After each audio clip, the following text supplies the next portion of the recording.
કરતાં કરતાં જમવું ને તો એક તો જમવામાં ધ્યાન દઈને જમવું. સમજાય છે? આ બધું હવે શીખવાડવું પડે એવો સમય આવ્યો છે. તમે ધ્યાન દઈને કથા નો સાંભળો એ તો બરાબર, ધ્યાન દઈને ખાતાય નથી.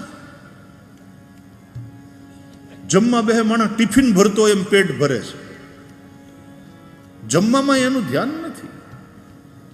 જમતી વખતે ફોન,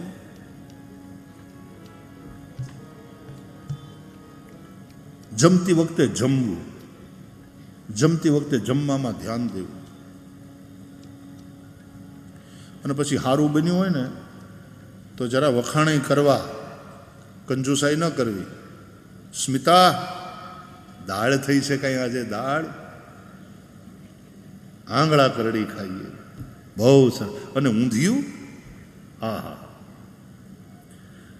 જરાક આજે વધારે ખવાઈ જાય. અને ઢોકળા તો જો કેવા ફૂલ્યા છે તારી બા જેમ.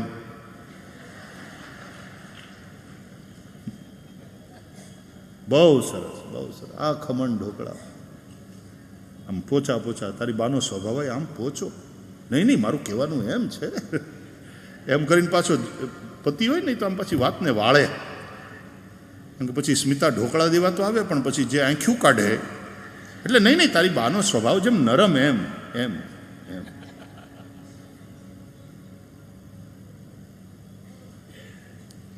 તારી બા કોઈ દિવસ કોઈનું દુઃખ જોઈ ન શકે. લ્યો લ્યો, બે વધારે લ્યો. ત્યાં તો સ્મિતાબેન ઓળઘોળ.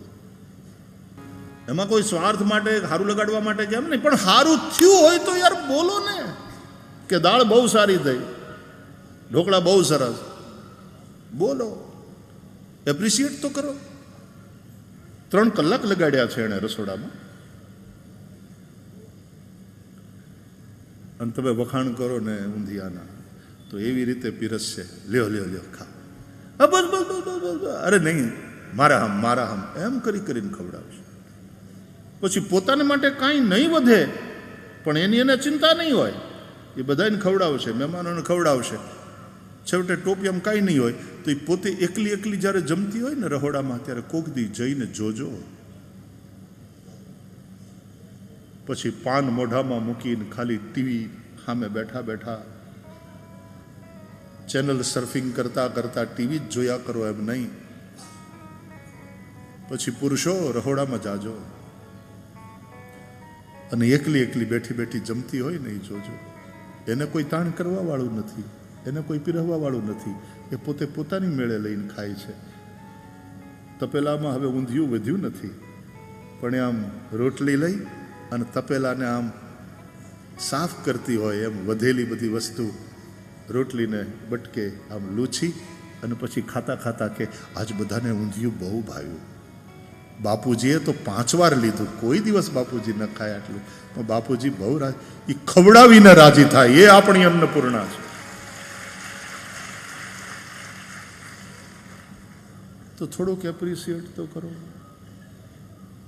મને તો જ્યાં મારે ઘરે અથવા તો મને જ્યાં એ પ્રકારની આત્મીયતા હોય ને ત્યાં મને ટેવ છે. આ બધી અન્નપૂર્ણાઓ જમાડે ને પછી થોડી વાર પછી 10-15 મિનિટ પછી એ જમવા બેઠી હોય, 1 હોય કે 2 હોય કે 3 હોય, અંદર અંદર વાતો કરતા પછી થાકી પાકી પોતે જમે છેલ્લે. તેથી હું એ અન્નપૂર્ણાઓના દર્શન કરવા જાઉં અને હું એને પીરસું.